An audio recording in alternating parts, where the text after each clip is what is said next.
Hello class 2, Manjit sir here. How are you all? I hope you are good, very fine, and keep yourself at home and don't try to go outside. Okay, so just come on to the lecture, and this is the part 2. And in part 1, we have seen some points of computer. So the chapter name is What does a computer do? Computer क्या करता है? ठीक है, तो computer का हमने बहुत सारे एप्लीकेशन हमने पिछले क्लास में देखा है। ठीक है, उसको चलिए थोड़ा सा दोहराते हैं और फिर क्लास को स्टार्ट करते हैं।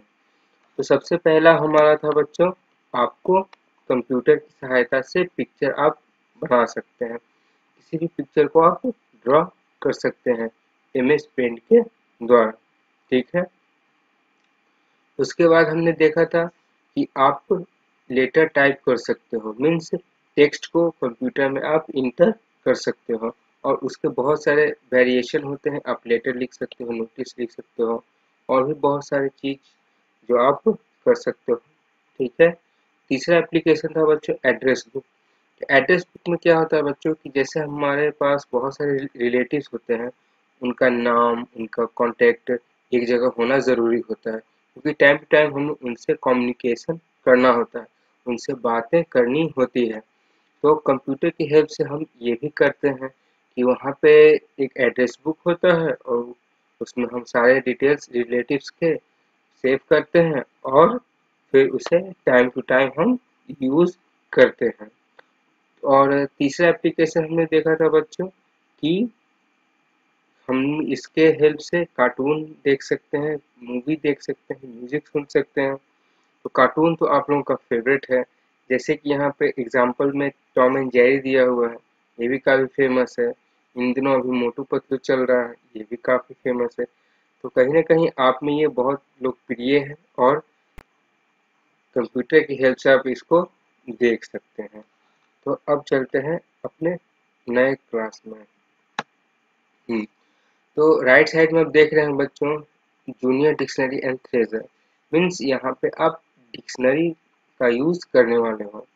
आप अपने घर में देखे होंगे एक बहुत मोटी सी किताब होगी जिसे डिक्शनरी कहते हैं। ठीक है, तो वो डिक्शनरी में होता है क्या बच्चों, बहुत सारे वर्ड्स होते हैं। ठीक है, और उसके मीनिंग होते हैं।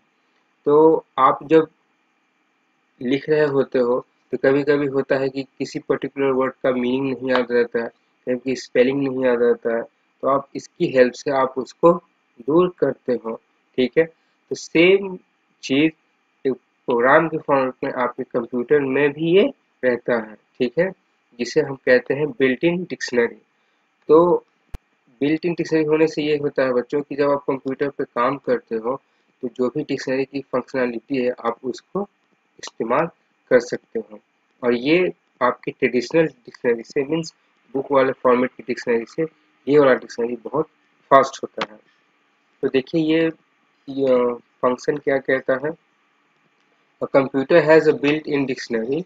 Okay, here you can find the meaning of any word using that dictionary। ठीक है, ये आप किसी भी वर्ड की मीनिंग आप इसकी हेल्प से आप फाइंड आउट कर सकते हो। It also help us in checking spellings and grammars. ठीक है, और वर्ड के साथ साथ आप उसके स्पेलिंग को भी आप करेक्ट कर सकते हो बच्चों, और ग्रामर का भी, जैसे टेंस, वॉइस वगैरह, इन बेसिस पर ही सेंटेंस बनते हैं और इनमें हम प्रायः गलती करते हैं।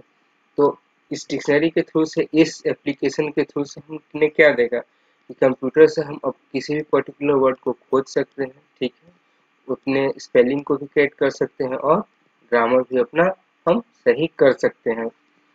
तो नेक्स्ट फीचर्स पे चलते हैं बच्चों। A computer can be used for keeping records of different items and it also use for printing bills.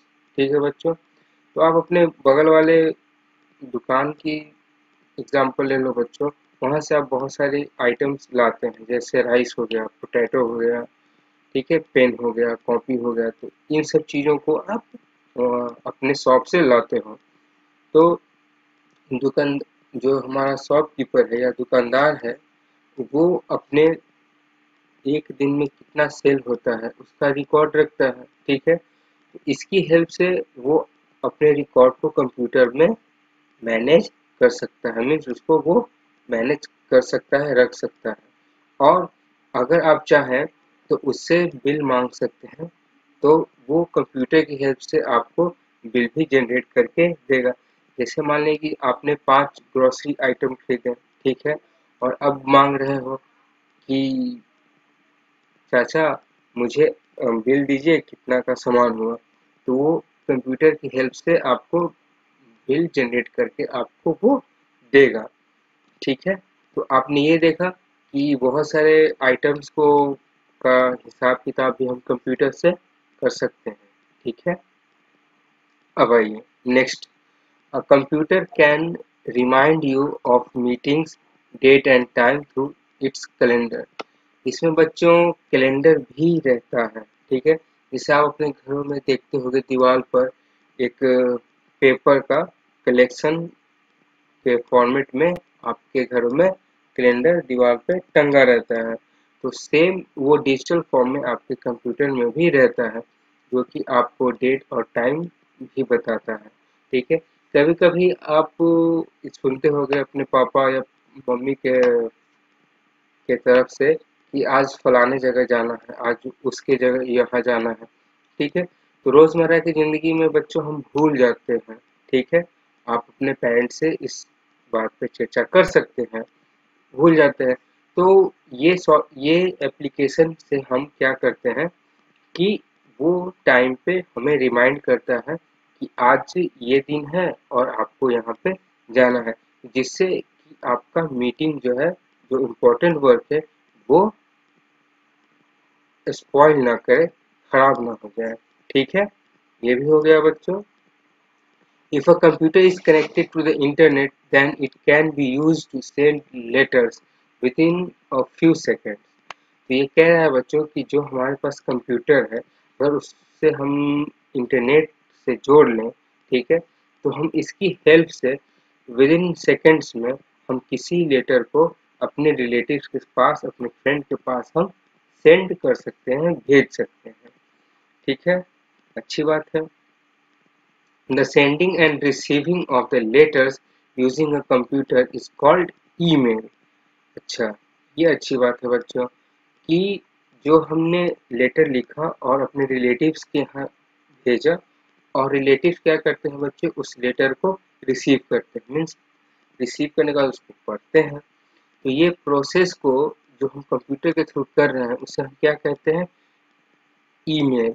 इसका फुल फॉर्म क्या होता है बच्चों, इलेक्ट्रॉनिक मेल, ठीक है। तो पहले के टाइम में अपने फादर या पेरेंट्स से आप इसके बारे में जानिए कि पहले के टाइम में भी टाइम के अनुसार लेटर्स भेजा जाता था, ठीक है। जैसे जब भी आवश्यकता होती है तो लेटर भेजा जाता था, लेकिन वो किसी कैरियर के थ्रू जाता था, तो उसे हम ट्रेडिशनल मेल कह सकते हैं, ठीक है।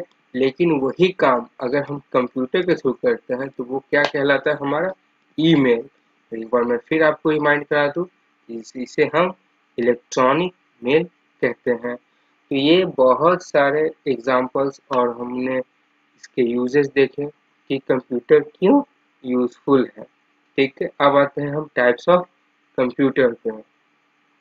तो देखिए बच्चों, राइट साइड में आपके पास एक सीपीयू दिख रहा है, एक मॉनिटर दिख रहा है, और एक कीबोर्ड और माउस और स्पीकर, ठीक है। तो आप ये देख रहे हो, ठीक। तो जैसा कि ये सेम आपको लग रहा है कि जब आप अपने स्कूल में रहते हैं और जब लैब रूम में जाते हैं तो सेम है बच्चों। तो वहाँ पे हम क्या देखते हैं कि एक टेबल या एक डेस्क पे इन सारे मशीनों को हम रखते हैं, तो इसलिए इसे हम क्या कहते हैं, डेस्कटॉप कंप्यूटर। कंप्यूटर तो है ही, लेकिन कैसा कंप्यूटर है, डेस्कटॉप, जो टेबल पे रहता हो, ठीक। देखिए, the computers that are kept on desks that called desktop computer, ठीक है। तो वैसे कंप्यूटर जो डेस्क पे रहते हो वो क्या कहलाएंगे, हमारे डेस्कटॉप कंप्यूटर। अब देखिए, अब क्या हुआ बच्चों, समय के साथ और भी इन्वेंशन हुआ, ठीक है, और भी हम आगे बढ़े। तो बढ़ने के साथ क्या हुआ कि ये इतना बड़ा जो फॉर्मेट है, इतनी मशीनरी से, इसको हमने शॉर्ट फॉर्म में एक लैपटॉप में रख लिया। तो लैपटॉप में रखने से क्या हो गया कि अब ये सारी मशीन आपकी गोद में रह सकता है और अपने गोद में ही लेकर आप इसको ऑपरेट कर सकते हैं। आप अपने दोस्तों से चैट कर सकते हैं, लेटर लिख सकते हैं, डिक्शनरी का यूज़ कर सकते हैं। जितना भी हमने पहले एग्जाम्पल देखा है कंप्यूटर के यूज़ का, वो सारे काम आप लैपटॉप से भी कर सकते हैं। तो a computer that can be kept on your lap is called laptop. तो वैसा कंप्यूटर जो आप अपने लैब पे रख के काम कर सकते हो, वो हमारा क्या कहलाता है, लैपटॉप। ठीक है। अब देखिए बच्चों, आपका ये कंप्यूटर स्क्रीन को सिर्फ सेपरेट कर दे और इसके पीछे सारे मशीनरीज को अटैच कर दे, ठीक है, ये आपका क्या बन जाएगा, टैबलेट। ठीक है। तो टैबलेट क्या है बच्चों, tablet is a small computer with a touch screen, you can hold it on your hand. ठीक है बच्चों। तो जैसा कि अगर आप केवल स्क्रीन को ही ले लें बच्चों, तो आप इसको अपने हाथ में रख सकते हो। और इसमें एक फीचर्स होता है टच स्क्रीन। टच स्क्रीन क्या होता है बच्चों कि जैसे ही आप स्क्रीन पर अपने फिंगर को पुट करोगे, रखोगे, तो वो जिस आइकॉन पे या जिस ऑप्शन पे आप रखोगे, वो ओपन हो जाएगा। ठीक है। तो इस तरह से हम टैबलेट का यूज़ करते हैं। तो यहाँ पे ना कोई माउस है ना कीबोर्ड होता है बच्चों, सिर्फ आप अपने फिंगर के थ्रू इसको हम ऑपरेट करते हैं। इसको एक और व्यू में आप देख सकते हैं बच्चों कि ये थोड़ा सा आपका जो स्मार्टफोन है उससे थोड़ा सा बड़ा है। तो आइए नेक्स्ट टाइप भी तो यही है बच्चों हमारा स्मार्टफोन। स्मार्टफोन तो आप लोग बखूबी देख जानते हो बच्चों कि आपके पेरेंट्स के पास होता है, आप भी इसको ऑपरेट करते हो। ठीक है। तो ये भी एक क्या है, कंप्यूटर है। तो उतना बड़ा कंप्यूटर एक छोटा सा हैंड हेल्ड में आपको दिख रहा है। तो a smartphone is also a type of a computer. You can make a call, click picture and listen to music through it. ठीक है बच्चों। तो जैसा कि आप लोग देख रहे हो कि हमने डेस्कटॉप देखा है, लैपटॉप देखा और टैबलेट देखा, तो इसमें से भी हम कॉल कर सकते हैं, लेकिन उतना कन्वीनियंट नहीं है बच्चों जितना कि हम एक स्मार्टफोन से करते हैं। ठीक है। और हम इससे तस्वीरें भी क्लिक कर सकते हैं, निकाल सकते हैं और संगीत भी सुन सकते हैं। तो जितना भी एप्लीकेशन हमने फर्स्ट चैप्टर में देखा, तो इन सारे कंप्यूटर के फॉर्म से हम वो कर सकते हैं। तो आई होप कि आपको ये क्लास बहुत अच्छा लगा और आने वाले अपकमिंग इंटरेक्शन में मैं आपसे कुछ सवाल करूँगा जिसे आप अच्छे से आंसर कीजिएगा। तब तक के लिए टिल देन बाय।